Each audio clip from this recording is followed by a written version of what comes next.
तारक मेहता के उल्टे चश्मे में अब आके चाचा जी पाकिस्तानी कोस्ट गार्ड को बातों में उलझाकर नीचे बैठ जाते हैं और वो बैलून्स में रखे बटन को निकालते हैं और वो बताते हैं कि ये रहा बटन, देखो अब ये तुमसे ज़्यादा अच्छा कौन जान सकता है किस चीज़ का बटन है। तभी सब चौंक जाते हैं कि ये चाचा जी ने किस तरीके का बटन निकाल दिया और इसका मकसद क्या है, और वो उनको डरा देते हैं कि ये वो यंत्र है जिससे दबाकर तुम सब यहाँ से एक साथ उड़ जाओगे, सब कुछ खत्म हो जाएगा एक ही बार में। और वो उनको डराने की कोशिश करते हैं। सभी डर जाते हैं कि चाचा जी के पास ये यंत्र कैसा है। सबको पता होता है कि वो किस बात की बात कर रहे हैं कि ये चीज़ है क्या। अगर उन्होंने ये बटन दबा दिया तो ये बोट पूरी उड़ जाएगी और सब तहस नहस हो जाएगा, सबकी जान चली जाएगी। कुछ पाकिस्तानी कोस्ट गार्ड तो डरने भी लगते हैं। चाचा जी कहते हैं कि अगर तुमने मेरी बात नहीं मानी और मेरे मछुआरों को नहीं छोड़ा तो मैं ये बटन दबा दूंगा, मेरी तो जान जाएगी, तुम्हारी भी जान जाएगी। पाकिस्तानी कोस्ट गार्ड चाचा जी को धमकाने की कोशिश करते हैं, पर चाचा जी बिल्कुल नहीं डरते। वो कहते हैं कि अगर तुमने मुझे परेशान किया तो ये बटन मैं अभी दबा दूंगा। तभी पाकिस्तानी कोस्ट गार्ड मछुआरों को सामने लाके खड़ा कर देते हैं और तभी मछुआरे कहते हैं, चाचा जी हमारी परवाह मत कीजिए, अगर हम बच गए तो ये लोग हमें पाकिस्तानी जेल में डाल देंगे और हमारी ज़िंदगी नर्क हो जाएगी। मछुआरे चाचा जी को बोलते हैं कि आप बटन दबा दीजिए, हम मरने से नहीं डरते, हम बटन दबने से एक ही बार मर जाएंगे, घुट घुट के मरने से तो अच्छा है कि हम एक ही बार में हमारा काम तमाम हो जाए। हमारे साथ ये भी मरेंगे, इनको भी तो पता लगना चाहिए कि कैसे ये लोग हमारे मछुआरों को पकड़ के ले जाते हैं और जेल में डाल देते हैं, उनकी ज़िंदगी नर्क बन जाती है। तभी पाकिस्तानी कोस्ट गार्ड चाचा जी के बदले रूप को देख के डरने लगते हैं और चाचा जी गिनती शुरू करते हैं, कहते हैं 3, 2, 1 और वैसे ही पाकिस्तानी कोस्ट गार्ड पीछे की तरफ जाने लगते हैं। और जैसे ही चाचा जी 1 बोलते हैं, पाकिस्तानी कोस्ट गार्ड सारे समुद्र में कूद जाते हैं अपनी जान बचाने के लिए। और चाचा जी ये देखकर, मछुआरे देखकर खुश हो जाते हैं कि वो लोग डरपोक निकले, अपनी जान बचाने के लिए समुद्र के कूद गए। और चाचा जी कहते हैं कि हम लोग हमारी जान बचाने में कामयाब हो गए।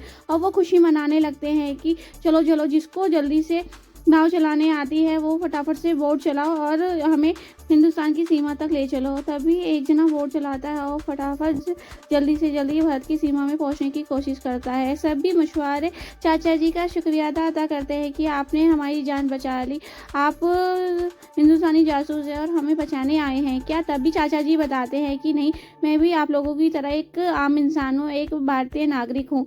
मछुआरे चाचा जी से पूछते हैं, जैसे आपने पाकिस्तानी कोस्ट गार्ड को बातों में उलझाया वो सारी बातें। तभी चाचा जी बताते हैं कि मैं जब गांव में रहता था तो मेरा एक फ्रेंड था जिसका नाम चांद था। चांद की जो वाइफ थी वो पाकिस्तान की रहने वाली थी, वो हमें वहाँ के किस्से सुनाया करती थी, इसीलिए कुछ किस्से मुझे याद रह गए और मैंने उन्हीं का सहारा लेके पाकिस्तानी कोस्ट गार्ड को अपनी बातों से उलझा दिया ताकि उनको यकीन हो जाए कि मैं हिंदुस्तानी नहीं बल्कि पाकिस्तानी जासूस हूँ। तभी बोर्ड में पर्सन बताता है कि हम भारत की सीमा पर आ गए हैं और वो कहते हैं कि हम भारत की सीमा में आ गए हैं, कहीं हमें हिंदुस्तानी कोस्ट गार्ड गोली ना मार दे, पाकिस्तानी समझकर उनको बताना होगा। तभी एक जना उनसे वाइट कपड़ा लेके आता है और बोट पे चाचा जी वाइट कपड़ा फैलाने लगते हैं ताकि उनको ये पता लग जाए कि हम हिंदुस्तानी हैं, पाकिस्तानी नहीं हैं। वहीं हिंदुस्तानी कोस्ट गार्ड नाव को फॉलो कर रहे होते हैं। वो देखते हैं कि पाकिस्तान की साइड से एक बोट चली आ रही है हमारी सीमा पर, जो हमारी सीमा में आ गई है और वो वाइट कपड़ा दिखा रही है। इसका मतलब वो पाकिस्तानी नहीं हिंदुस्तानी है, पर हमें सचेत रहना चाहिए क्योंकि वो पाकिस्तान की साइड से आई है। तभी वहां से बोट, हिंदुस्तानी बोट से एक आदमी देखता है कि वो तो वही मछुआरे थे जिनको पाकिस्तानी बंदी बना के ले गए थे। वो कहते हैं ये तो हमारे साथी हैं। तभी वो उन चाचा जी को भी देख लेते हैं जिनकी न्यूज़ टीवी पे दिखाई जा रही थी, जो बैलून के सहारे उड़ते हुए पाकिस्तान पहुंच गए थे। वो कहते हैं कि ये तो हिंदुस्तानी ही है और वो धीरे कहते हैं कि धीरे धीरे अपनी नाव उनके पास ले चलो, पर सब सतर्क रहिए क्योंकि ये पाकिस्तान से आए हैं और कुछ भी हो सकता है। वो सतर्क होकर उनके पास जाते हैं और उनकी नाव को पूरे अच्छे से जांचते हैं और उनसे बातें करते हैं। तब उन्हें कंफर्म हो जाता है कि इनके पास ऐसा कुछ नहीं है जो खतरनाक हो सकता है। हिंदुस्तानी कोस्ट गार्ड बोलते हैं कि अब इनको किनारे पे ले चलो और वो बोट को किनारे की ओर मोड़ लेते हैं। तभी चाचा जी से हिंदुस्तानी कोस्ट गार्ड पूछते हैं कि चाचा जी आपकी न्यूज़ मैंने टीवी पे देखी है, पर मुझे एक बात समझ नहीं आया कि आप बैलून से कैसे ऊपर उड़ते हुए यहाँ पाकिस्तान पहुँच गए। तब वो कहते हैं कि मैं कल 31 की नाइट पर जो पार्टी थी उसमें मुझे एक सम्मान दिया गया। हमारे गोकुलधाम वालों ने वो सारे बैलून्स मंगाए थे जिसे इकट्ठा करके वो कह रहे थे कि आपको छोड़ने हैं, और जैसे ही मैंने उस बैलून को आसमान की ओर और छोड़ा तो मैंने उन बैलून को पकड़े रखा और मैं उनके साथ उड़ता हुआ यहाँ पर आ गया और मैं कितने कल रात से लेके अब तक उनके साथ उड़ ही रहा था और उड़ता हुआ मैं पाकिस्तान पहुँच गया। ये बात सुन के तभी हिंदुस्तानी कोस्ट गार्ड बोलते हैं कि आप तो बहुत बहादुर है कि आप पाकिस्तान से ज़िंदा वापस आ गए और हमारे मछुआरों को भी ले आए। वहीं किनारे पर सभी मछुआरों के परिवार वाले खुश हैं कि उनके परिवार वाले वापस आ गए हैं।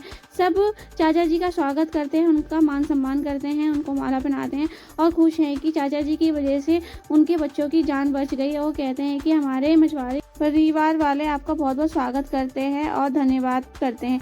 तभी हिंदुस्तानी कोस्ट गार्ड बोलते हैं कि चाचा जी आप टेंशन मत लीजिए, हम आपको आपके घर आज ही पहुंचा देंगे। हमने आपकी टिकट के लिए भी बात कर ली है और मुंबई में जो इंस्पेक्टर आपका केस देख रहा है उसको भी इन्फॉर्म कर दिया गया है। आप टेंशन मत लीजिए, आप जल्द से जल्द घर पहुंच जाएंगे। तभी चाचा जी बोलते हैं कि मेरा बेटा और पोता मेरी बहुत टेंशन ले रहे होंगे, पता नहीं उनका कैसा हाल होगा, क्या आप मेरी उनसे बात करा सकते हैं। तभी हिंदुस्तानी कोस्ट गार्ड कहते हैं कि हाँ चाचा जी मैं आपकी ज़रूर बात करा सकता हूँ। और वो जेठालाल को वीडियो कॉल लगाते हैं और तभी जेठालाल फ़ोन नहीं उठाता, पर वो ये सोचता है कि मैंने प्रण लिया है जब तक बापूजी घर वापस नहीं आएंगे मैं ये हाथ नहीं खोलूँगा और मैं ऐसे ही भगवान के आगे खड़ा रहूँगा, चाहे भगवान मेरी कितनी भी परीक्षा क्यों ना ले लें। और वो ऐसे ही खड़ा रहता है। सब कहते हैं कि जेठालाल तुम्हारा फ़ोन आ रहा है, तुम फ़ोन क्यों नहीं उठाते। तभी वो कहता है कि मैं फ़ोन नहीं उठा सकता। कोस्ट गार्ड बोलता है कि आपका बेटा पता नहीं क्यों फ़ोन नहीं उठा रहा। एपिसोड नहीं खत्म होता, आगे के एपिसोड के लिए सब्सक्राइब कीजिए, लाइक कीजिए, कमेंट कीजिए। Thank you for watching.